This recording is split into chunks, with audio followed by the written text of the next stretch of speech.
You are looking at Julian's pronunciation guide, where we look at how to pronounce better some of the most mispronounced words in the world, like this other curious word. But how do you say what you're looking for today? Let's learn once and for all how to pronounce those two confusing words. If you want to learn more vocabulary, including from French like those two, make sure to stay tuned. We got tons more fascinating videos for you. How to pronounce in English. English pronunciation, the top word, ridicule. Ridicule. Ridicule. Now, the stress is on the first syllable. In British English and American English, pronunciations are similar. Now, the corresponding adjective is ridiculous. Ridiculous.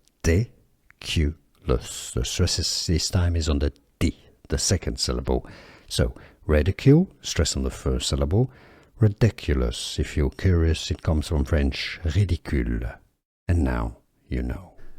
Here are more videos on how to pronounce more confusing words and names too many mispronounced. Like this video if you found it useful. I appreciate your support. I'll see you soon and thanks for watching.